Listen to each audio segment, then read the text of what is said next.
Thank you, Sam. Hello. How's everybody doing? Fantastic.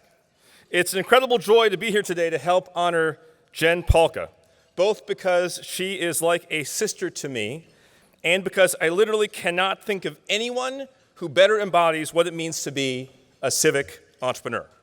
Jen is, to me and so many others, the patron saint of the movement to build a more awesome government for the people, by the people, and I, like so many others, would literally follow her anywhere. Today, Jennifer Pahlka joins a distinguished list of Silicon Valley icons that Joint Venture Silicon Valley has recognized because they embody the spirit of the man for whom Joint Venture's highest honor is named. What's more, Jennifer is the first woman to receive this distinguished honor since its inception in 2006.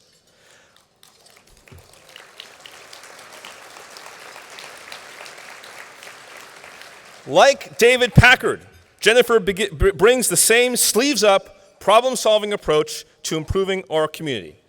Through her work in Washington, in cities across the nation, and here in Silicon Valley, she is reinventing citizen participation in government for future generations. And she's doing it by changing the way government uses technology.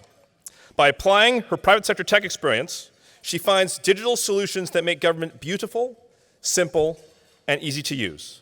Since launching Code for America 7 years ago, the organization has modernized online access to public services in more than 100 cities, from San Francisco to Boston, in areas ranging from economic development and human services to public safety and criminal justice. To accomplish this, Code for America brings in mid-career tech professionals willing to work for a year in cities that need outside help. It also requires cities to be open to changing age-old rules and requirements, which can add to the challenge. For example, in San Francisco, the Code for America team is streamlining the food stamp application process. In Oakland, Code for America fellows spent a year creating an application that helps city workers manage the growing demand for public records. In Boston, Code for America developed a website that helped parents figure out where their kids could go to school. In Atlanta, technology is helping reduce wait times and government costs for people to pay traffic tickets. Today, Code for America operates out of an old leather factory south of Market.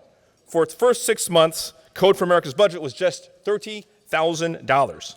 But it has now grown to about $11 million per year with support from individuals, foundations such as the Omidyar Network, and tech companies such as Microsoft and Google. Its early success also led to Jennifer taking a year's leave from Code for America to work with me in the White House Office of Science and Technology Policy, developing the United States Digital Service and expanding the Presidential Innovation Fellows Program. So how did Jennifer find her incredible passion for this work? Let's take a brief look back at her life. Jennifer and her older sister, Amy, were born in Maryland to Bill Pahlka and Barbara Sellers. The girls grew up in Texas, New York, and Connecticut. Their father was a Yale grad who earned his PhD in English literature at the University of Texas at Austin and taught school in New York, while their mom graduated from Yale's midwifery program and to this day has delivered more than 2,000 babies, including all 3 of her own grandchildren. Jennifer earned her bachelor's degree in American Studies at Yale in 1991, then moved west to ponder her future. She took a secretarial job at the Children's Home Society in San Francisco.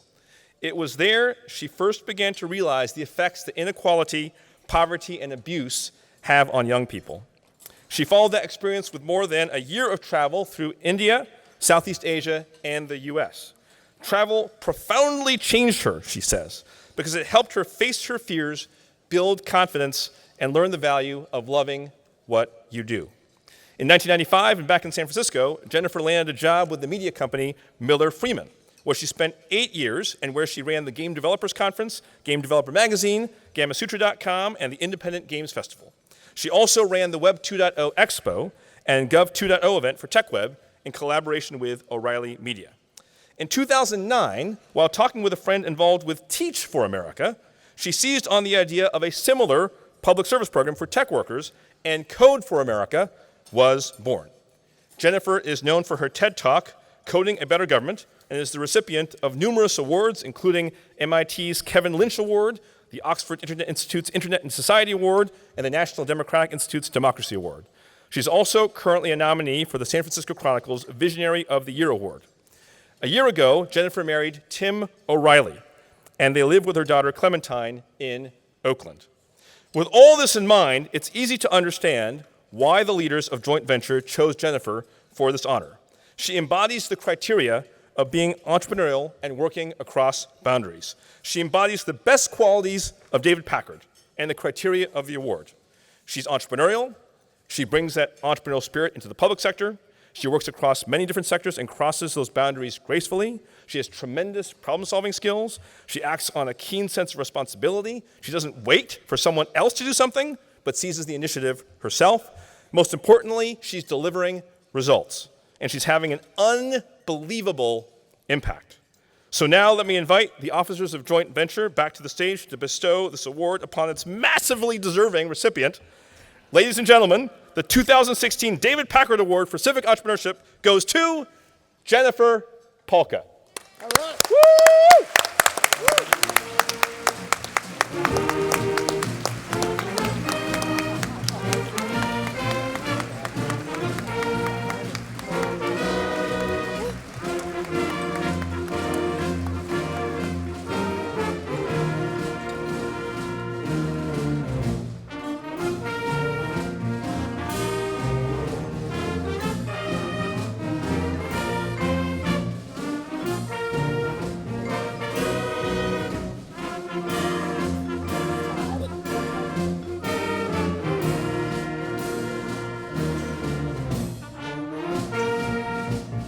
That is some great music. Aw, that was wonderful. You guys are awesome. Thank you. This is such an honor. I'm completely overwhelmed by the company that I'm now keeping with this award, and I'm just so grateful for the opportunity to have all of you hear a little bit about what our amazing community of people is doing. I gotta start with thanking the folks here for putting my mom up. And Tim, I hope you got a picture of my mom so we can send it to her. And she'll be so proud and so delighted for all of you to know about the 2,000 babies that she has, that she's delivered. Thank you, of course, to the amazing team that puts on this wonderful event. I've learned so much, and I'm so proud of all of the work that's been described here today, and to the Joint Venture Silicon Valley board and team. Duffy did one of the most amazing sort of recordings of my life story that I really enjoyed, and was so empathetic in taking in all that information. And Russell went through one of the best interviews I've ever had, getting to tell the Code for America story. So thank you very much to the two of you in particular. And one other board member of Joint Venture Silicon Valley, Matt Mahan, who runs the Brigade Media. He and I have, I think, a lot in common. And he may have had something to do with putting my name forward for this. So I wanted to give him a shout out. Thank you very much. I'd also just like to thank my team at Code for America. They are an amazing team who gets stuff done every day, who works together and works in such a complex environment to get these amazing results. Two of my team members are here today, and Marianne Congovi in particular, who is our new COO and has just joined about 4 weeks ago. Marianne, thank you for coming, not just today, but thank you for coming for Code for America. I think she's over here somewhere.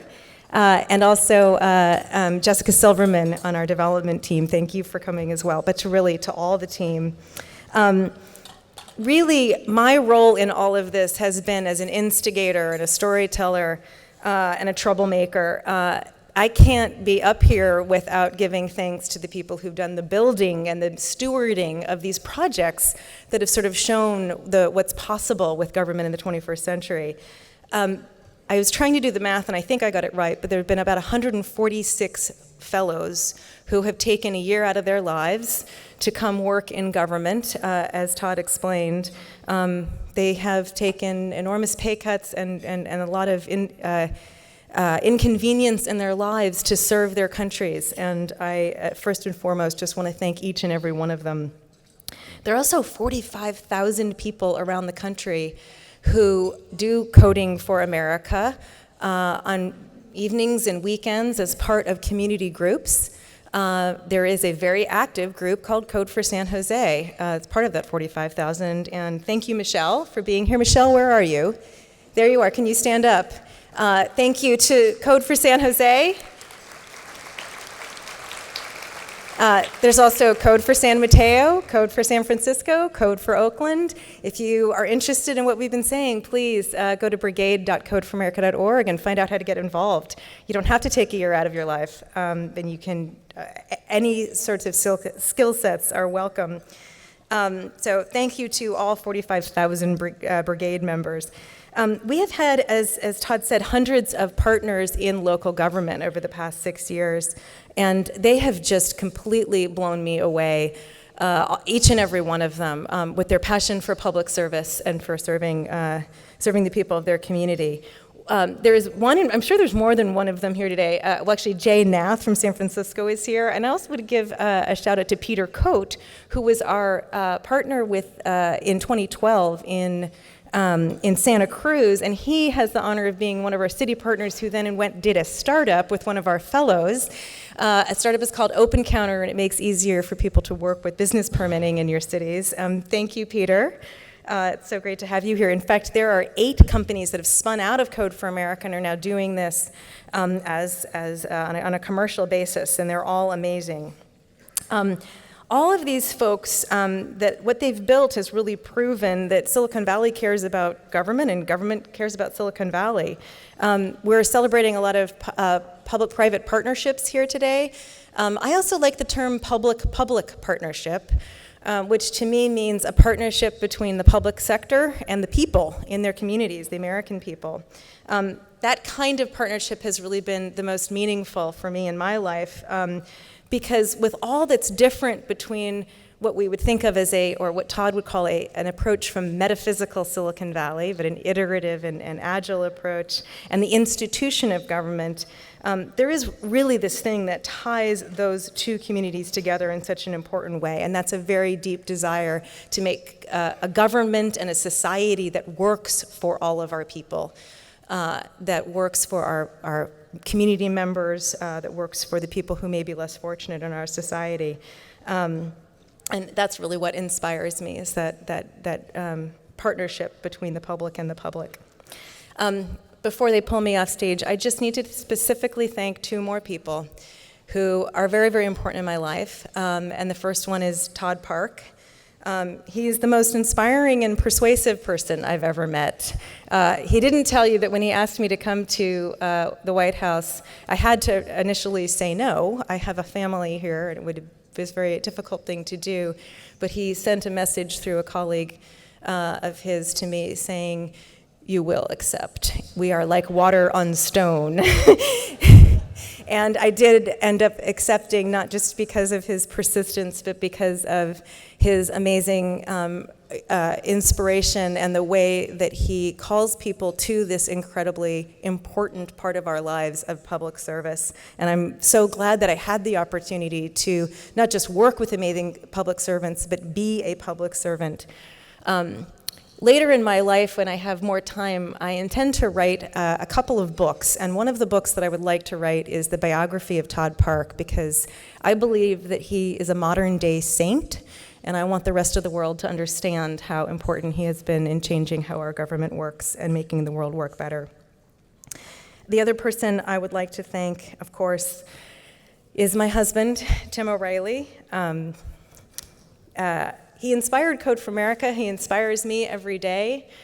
And I feel so blessed to know what it's like to have a true partner in life. We do a lot of things together, and that has been really fun for me, including helping build Code for America. He's also recently been doing some stuff, writing particularly about inequality in America and how it relates to Silicon Valley.